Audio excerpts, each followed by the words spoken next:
Afternoon. Nice bright and sunny. Good morning. It's 11:52. I just checked. Yeah. Listen, good to be here. I don't have a lot to say. I'm just going to open it up. Fired up to play another game. Go to Chicago. So with that, I'll open it up. Steve, what's reasonable to expect from Suggs? Not just Sunday, but beyond as well? Yeah, good question, Adam. We're trying to figure that out too. But I will tell you this.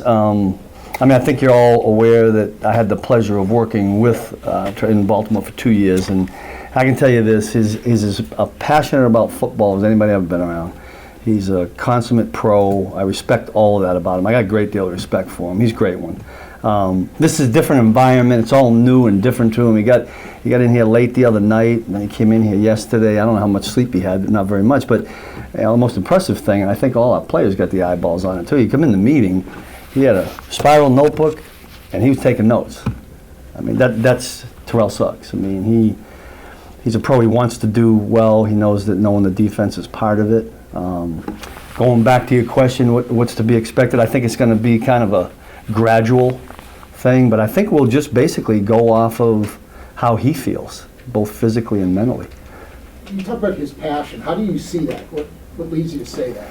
I tell you what, it was just evident when the first year I was there, I just kind of floated. I was basically just close to John Harbaugh, and we bounced things off of each other. So I got to sit in a lot of different meetings, and I found myself gravitating to the outside linebacker meeting room where Terrell Suggs was, because I found those meetings, Ted Bonacchino was the coach at the time, to be very engaging and, be perfectly honest, very informative for me.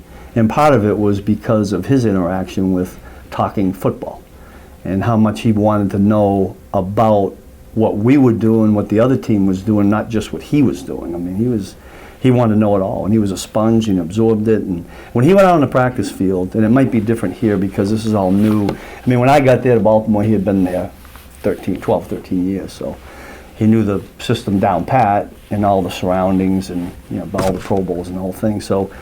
But at practice, it was just a joy to watch him practice. Loved to practice. Had fun doing it. Might take a little while for that to show up here, but I think all of that can be really, really helpful for us. In your conversations leading up to Terrell coming here, how much convincing did have to take place? Well, I didn't really get involved with that. I left that to Andy and Brett. I mean, we were just hopeful that when it was a possibility that it would happen, and then I really didn't have any conversation with him until after. Or somewhere in there, but it was brief. There was a lot going on at the time. You have a championship, obviously, as a D coordinator. What does it mean for a player to come in and say, "Okay, I've accomplished the championship"? What can that bring to a room? Yeah, what you're saying is when they won it in Baltimore in 2012. Yeah, more than anything, I think what comes with that is as we get going here, we know where we're headed at least for the next 3 weeks, right? My guess is that our players will lean on him from experience in how to handle it, which is tremendous. It's one thing coming from coaches to say, hey, here's what you got to do when you get to this part of the season and how much faster the game gets, et cetera, but it's a whole different story when a player conveys that to you, and I think he'll be able to do that. He played in a lot of playoff games, and certainly the championship you're talking about. Suggs was playing about 50 snaps a game in Arizona. Pretty heavy workload in considering your rotation. Yeah. Would you envision maybe a little bit less, and would he benefit from maybe fewer snaps? Well, I mean, it'll be a little less, at least initially, and then we'll just see how it trends. Sometimes I'm always careful now in all the years in this business with talking. Then all of a sudden you got an injury here, injury there, everything changes.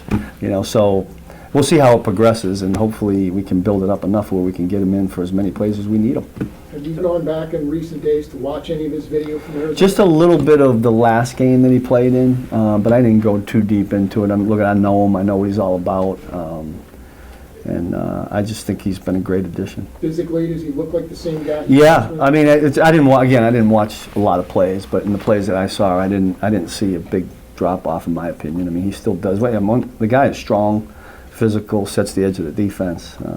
All that's still there. Tyron is playing, probably as good as any defensive player in the league right now. Behind the scenes, what are some of the things you're noticing that maybe is leading to what we get to actually see on Sunday? Yeah. Now, look, I've said this before. I mean, I just think he's the glue. He's the leader. He's the guy that can get in the huddle in practice and say, hey, we need to step it up. You need guys like that. And that stuff I value as a coordinator. It makes my job a lot easier. And I think the rest of the guys certainly see that. They're talking about a really good player that operates at a high level. I'm talking about in preparation, meetings. You know, he's the first one out there all the time. We go to walkthrough, we go to practice, and I think that goes a long way, the other guys. Coach, how much easier does it get easier, I guess would be a better way to ask the question.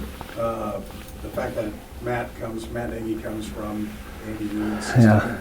You practice against Andy, there's got to be some similarities, right? I guess. I don't, you know, the great thing about both those coordinators or systems that you're talking about is sometimes when you prepare for them, you don't get what you're preparing for or what you're trying to copy, because they're really good at attacking what you do or don't do. So for us, it's going to be as much finding out in that first quarter early on, you know, what Matt's deciding to do, how he's going to attack.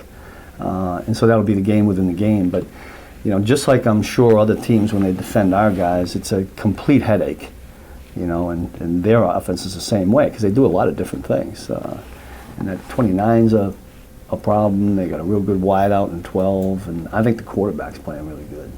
So that helps them. Coach, Andy Reid is 5-4 against former assistants the first time he faces them. And I know one of those 5 wins was against me, so I'm not. Exactly, in 2011. Yeah. We had him, though, you know that? And then Steve Jackson got hurt, and Danny Amendola got hurt. I won't go. I'll talk to Andy about that later. Look, I guess it kind of like that. What do you recall from that game leading up to it in preparation-wise? Yeah, it was an opening game. It was the first game of the season. We were in St. Louis. I think I'm almost certain Michael Vick was the quarterback. So we were dealing with, you know, a scrambling quarterback, an athletic quarterback. I do remember that we jumped out front. I can't remember who got the ball first, but I think we scored on the first play. And this is what I remember. And on that play, Steven Jackson pulled his quad.